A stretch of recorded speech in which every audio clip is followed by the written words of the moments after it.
朋友们，真的是出大事了！昨天晚上，川普发表了措辞非常严厉的推文，在社交媒体、新闻媒介，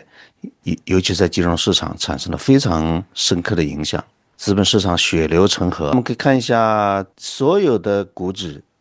我们看这个标普跌了2.7%，道琼斯和纳斯达克都跌了800点以上。美国罗素中小企业指数更是跌了3%以上，市场波动指数 VIX 上涨了30%，黄金大涨0.7%。我们可以看到，在资本市场剧烈波动的时候，黄金依然承担了避风港的作用，而加密货币则没有这么幸运。所有的加密货币都血流成河，尤其是山寨币惨不忍睹。那到现在为止，这个24小时，你看基本上跌20%的很多，比特币跌到11万，以太坊3700，这都是已经反弹回来了一些。实际他们的最低位比这要低很多。我们如果上推特上查一下，用爆仓作为关键词去查一下，你会发现一觉醒来看到了一堆爆仓信息。看到此帖的人，谨记一定不要加仓，不要，尤其是借钱加仓。所以币圈一天，人间一年，史上最大的单日爆仓，太惨烈了。过去24小时全网爆仓131亿美元，创历史记录191亿。这里说可能时间不同，统计的数字，昨晚很多人爆仓了啊！你看爆仓了，我经历了什么？爆仓了，所以看到有一堆的人在发爆仓的帖子，心里真的非常难过。这就是我经常提到的，要谨慎的、负责任的使用杠杆。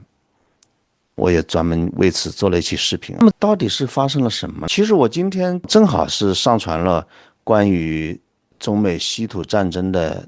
这个视频，在视频当中，我分析到未来3种可能的走向。我觉得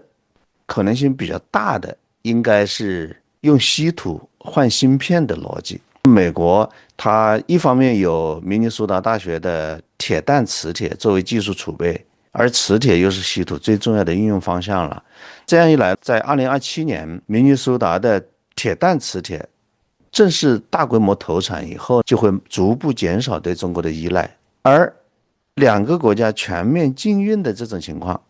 发生的可能性极小。这是我在前面的视频里面预估的，但这个视频虽然是今天发的，其实我已经前几天就做好了。在这个过程当中，结果没想到正好遇到中美稀土战升级，原因就是我们看到商务部公告2025年61号文件，公布境外相关稀土物项实施出口管制的规定。所以这个出口管制的决定，在这个决定里说，境外组织和个人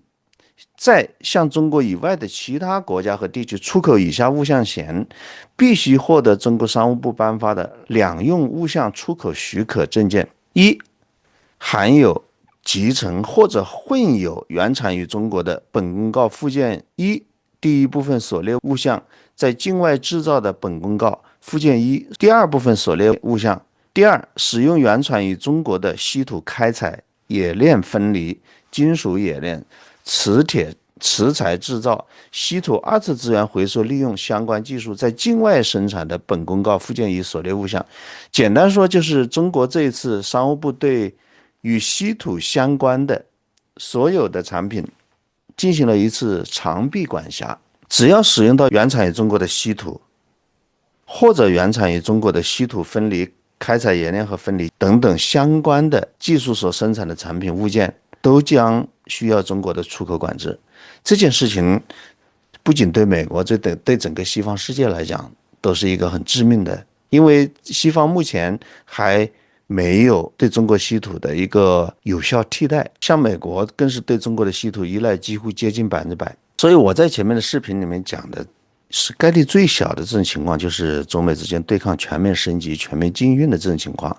现在看起来是发生了，而且这一次是中国主动出牌。那么这里面要给我们一些启示，第一个，说明中国在美国和西方国家找到对中国稀土的替代品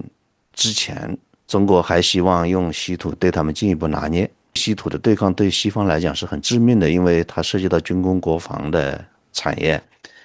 所以这个对抗极有可能造成两国的关系或者中国和西方对抗关系全面升级。第二，中国这一次出手这么狠，是否有特定的博弈的目标在里面，是值得我们思考的。也许或者是中国想主动升级中西对抗的关系，所以昨天看这个东西出来以后，川普非常生气，所以他就发了一个措辞非常强硬的这个帖子。他就说，中国的做法是非常敌意的，也非常奇怪的，因为过去这6个月中美关系都非常好，结果中国现在突然搞出这种幺蛾子，特别是在这个中东和平进程的关键时刻，似乎中国是特意挑选了这样的日子来做这样的事情。这个是昨天晚上川普发表的一个长信。今天这个川普又发表了一个非常明确的应对措施，他说中国在贸易问题上采取了异常激进的立场，向全世界发出了一封极具敌意的信函，称他们将从2025年11月1日起对几乎所有产品实施大规模出口管制，有些甚至不是中国制造的，这影响到所有国家，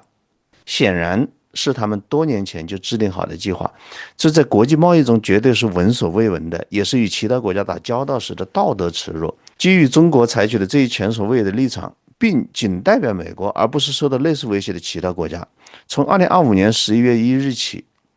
或更早，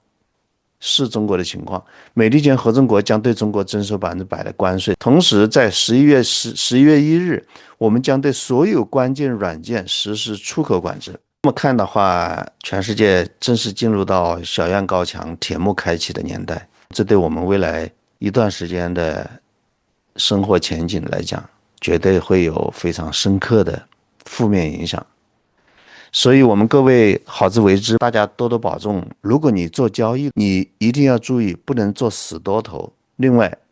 一定要非常负责任的使用杠杆。我知道很多人对杠杆的理解是有差错的，要有系统化的交易。所以我希望我将来关于交易系统的细节能够进一步帮助到大家。好的，今天对这个新闻我们简单的一起来解读一下，希望各位安好。咱们下期再见。